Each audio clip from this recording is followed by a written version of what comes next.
So as we're taking care of the technical details, let me say how humbling it is to stand before you after thinking of the remarks that have been made by the mayor and the prime minister.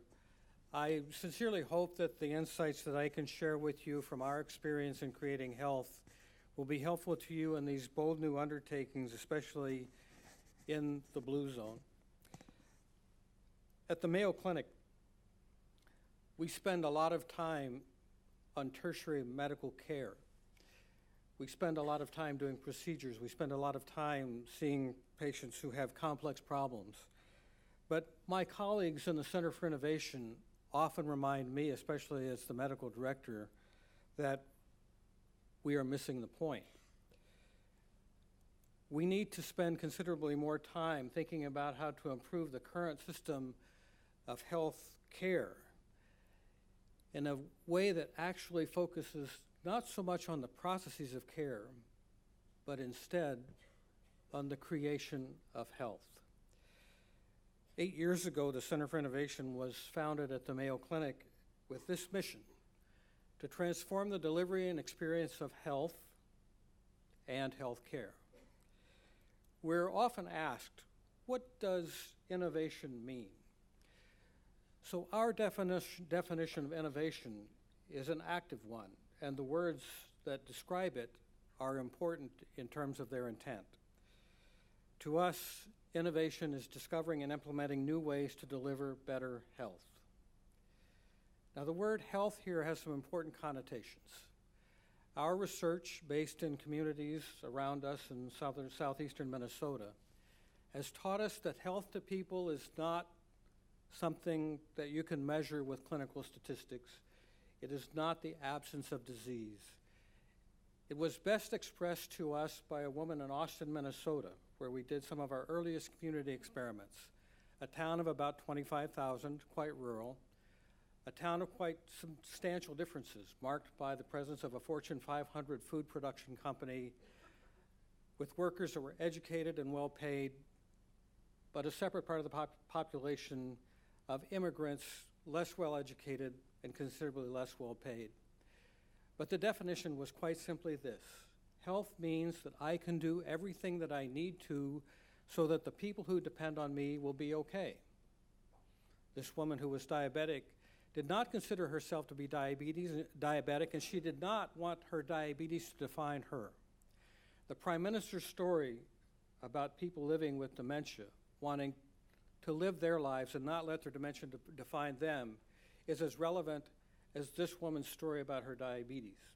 And we have found repeatedly that people will adapt their illness so that it becomes a part of them, and they wish to live their lives without being defined by the limits of those physical problems.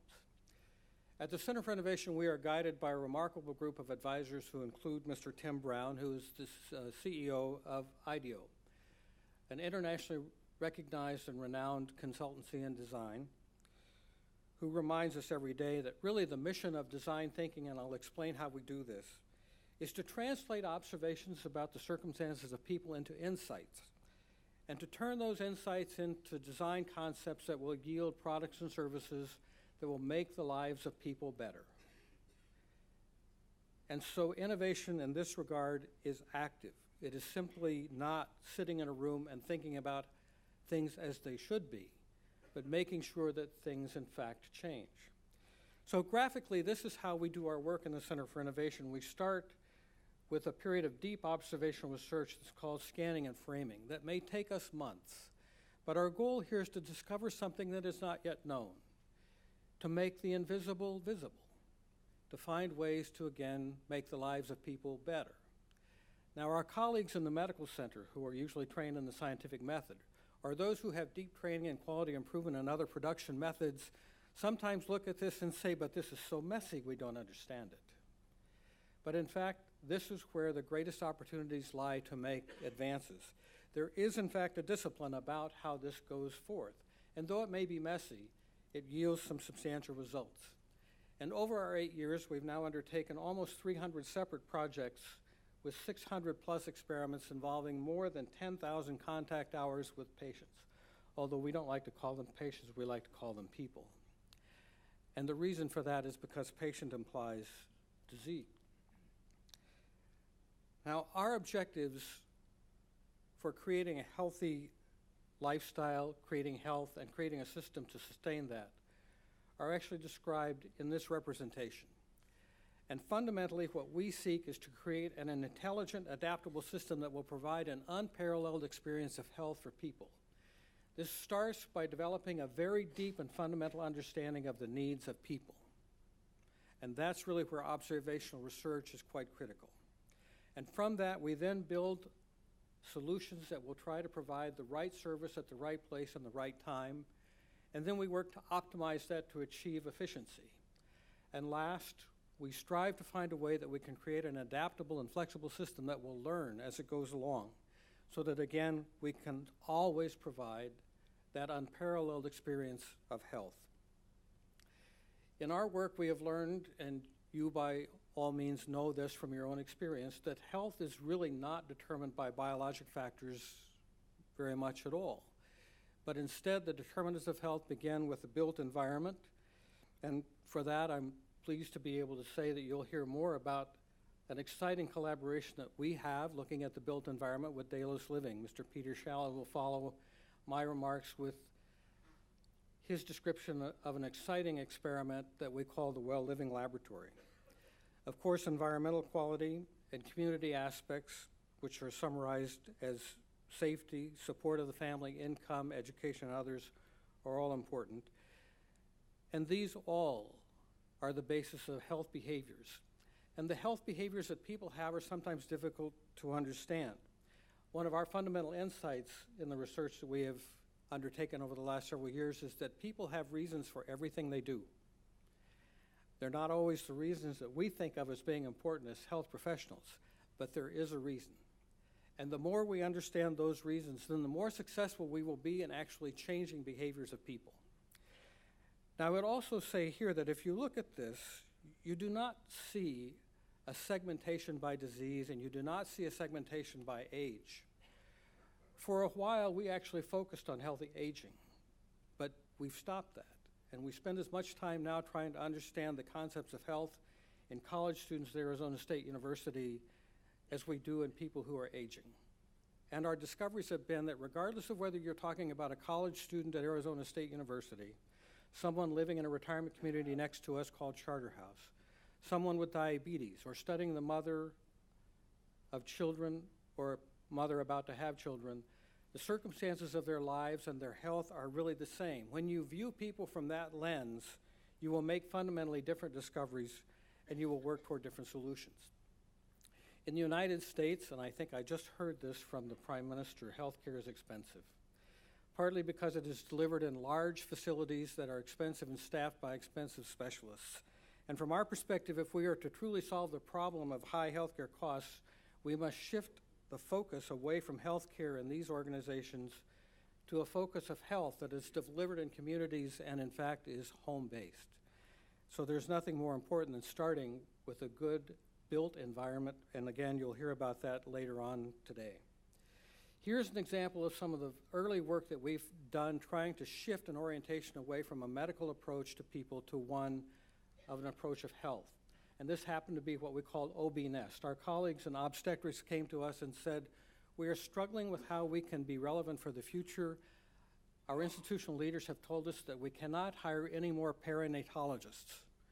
We have to think about obstetrics in a different way. And so working with them, we found a way to actually make it possible for mothers to manage their own health, or mothers-to-be to manage their own health at home, including giving them Dopplers and other equipment to take home where they could listen to their babies, and they could contact the care team any time of day or night. In essence, what we did was to decentralize the healthcare team and re-centralize the mom. The results were truly staggering and have recently been reported at an international obstetrical meeting showing improved satisfaction, improved connectedness, but also better clinical outcomes and lower overall costs. Now, what about a community? So if we begin to bring people together, here is a graphic representation that one of our designers created from our work in Casson, Minnesota, a small community about 15 miles west of Rochester. And what you see here is a representation of what you saw graphically a couple of slides ago in terms of the determinants of health.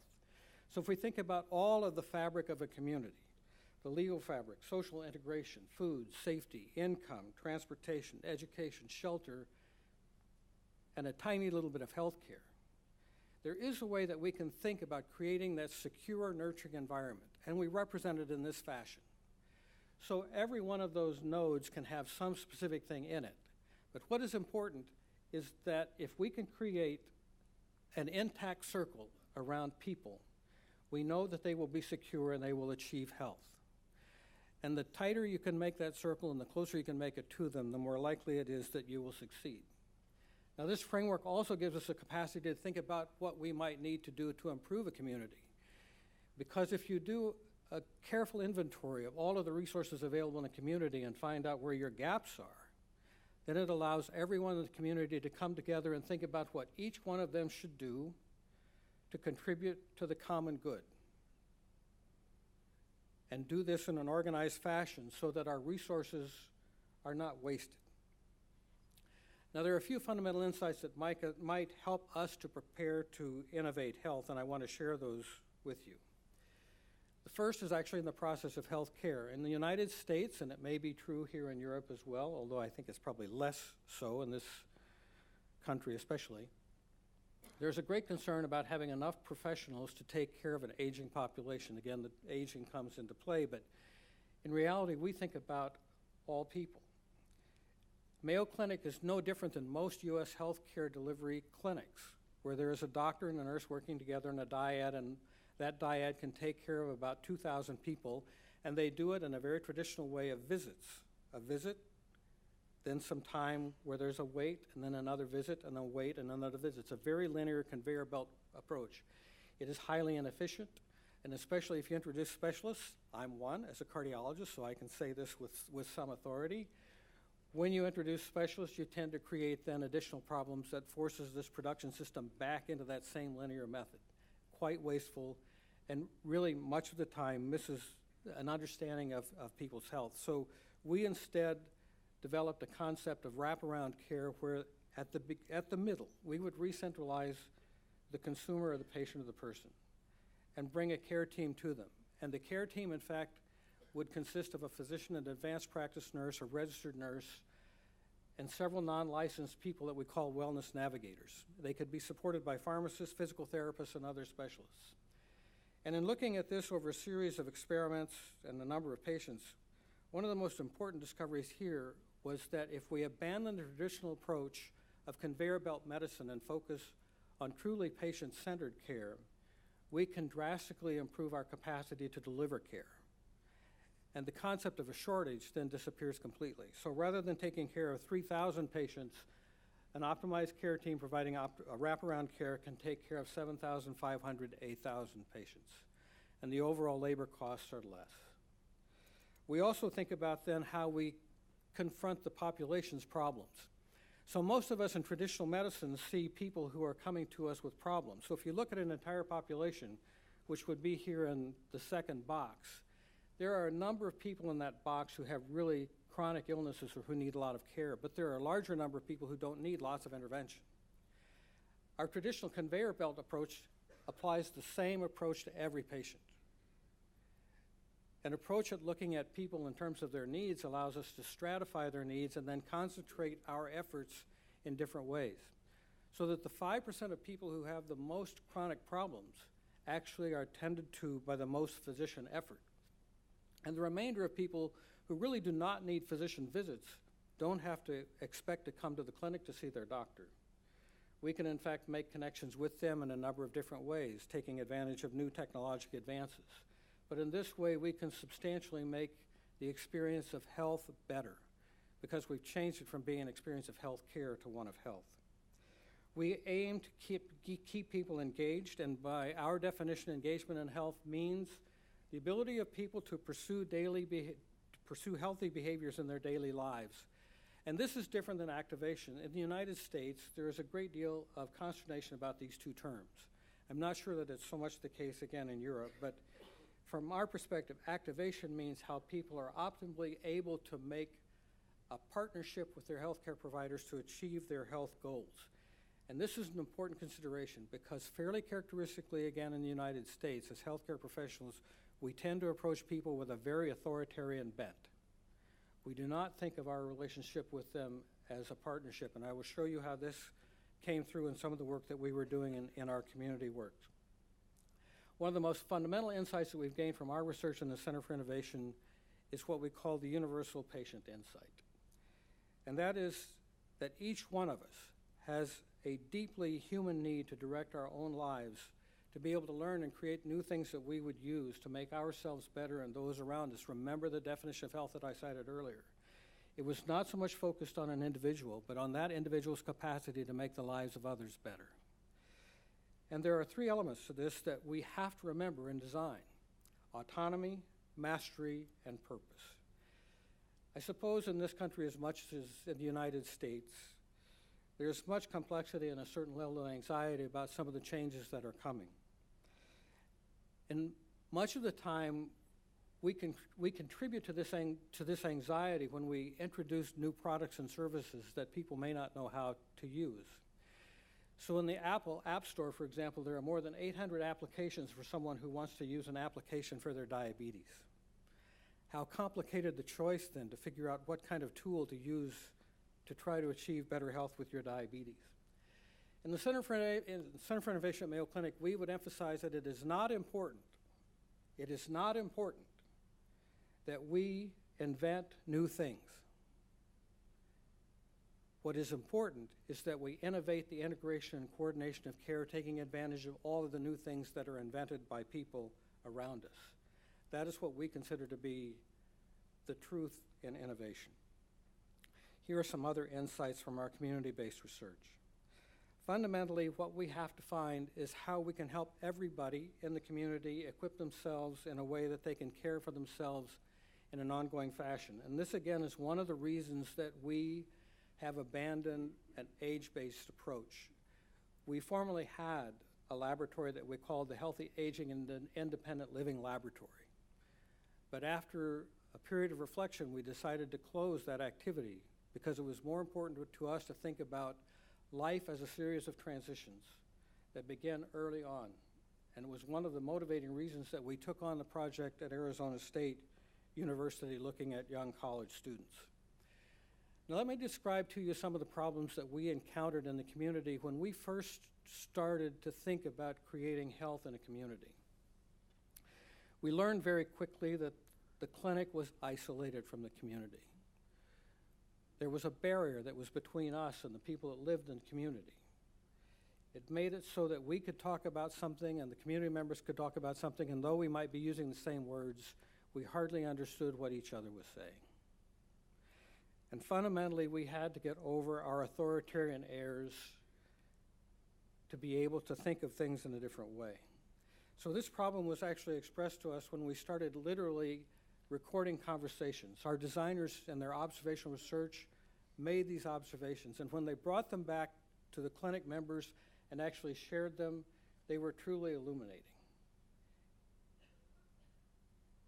A little bit hard to swallow maybe, but truly illuminating. Our goal in this effort was to achieve the triple aim, one that is, I think, by now known to most of you, using systems theory, with a couple of important things. One was to increase the capacity of people in the community to care for itself rather than creating a dependency on the clinic. Second was that we needed to approach this problem with understanding and not with authority. And last, whatever we do, there had to be an orientation toward action and results. It was not sufficient simply to talk about the problems that were in front of us. It was not sufficient simply to talk about those problems and say, we think we know how to solve these. It was not sufficient to say we have a grand vision. Without action to achieve results, then none of that matters. So given our newfound difficulty in making connections with the community, we decided that we would try to solve this problem by finding someone who could help us with that link. A person we called a community engagement coordinator, and I'll tell you a little bit more about that person later. But with the community engagement coordinator, we sought to engage local leaders from business, government, faith-based organization, education, and philanthropists, the population of the community itself, as well as families and individuals in thinking about how we could create an ideal of health in a community. So our idea was built on some work that we did in Austin, Minnesota originally, focusing on making healthier choices, achieving wellness in the workplace, and mental fitness. Our goal was to go from a fragmented state where the clinic was in fact separated from the community to one where the community and the clinic would in fact be one, but we would be just one piece of the larger community. We would work to bring the community together, again with the help of our community engagement coordinator. But all of us would agree on the goals of health for the community, and all of us would understand what each of us needed to do to achieve the larger goal. And here's how we did it. Over a period of about 18 months, we had to move from a standing of little regard in the community to one of earning the trust of the people in the community so that we could move forward. The very first thing we did was to start building a coalition. We invited people to a local coffee shop to talk about what they thought about health and what their community needed, and we listened. We didn't talk. It was quite surprising at that meeting to listen to people talk about the things that were concerning to them. And when we asked, what is the single greatest health threat, we repeatedly heard the story of teen suicide. Now, the sheriff of the community was also at this gathering, and I kept watching him, and he kept shaking his head back and forth with every person who said another statement about teen suicide. So later, the facilitator also noticed that and asked the sheriff, what's the problem? And he said, we lose far too many young people to deaths on the highway because their seatbelts weren't fastened. Now, it turned out that we had the data to support his claim. But once people began to realize that, then they understood that we had a different kind of problem to solve. At the end of this 18 months, after going through a series of steps, we culminated with a Healthy Living Expo that brought the community together with the clinic and allowed us to then put all of the work together in terms of a plan and to introduce people to the great resources that were evident all through the community, things that sometimes people had no idea existed. A way for us to integrate social services, faith-based organizations, things that were available at schools, ways we could work with businesses in terms of providing fresh fruits and vegetables and help people with their diets, and finally how they could make easier access to the clinic. And this was the culmination of that 18 months or so of hard work to build trust in the community. Well, what made this successful? Primarily, it was that the community owned its priorities. Secondarily, that we were able to reach far beyond our patient panel and think about people, not patients. And last, we found a way, especially with the help of the community coordinator, to be able to pool our resources across the community and find the strengths of every person and every group in the community to help make the entire effort pay. And in that, one of the more critical concepts was that we learned that the community was best served if the clinic looked at itself as an equal part, as an equal contributor, not as the dominant contributor or not as the source of authority. It's important to find a person who can do this community engagement role.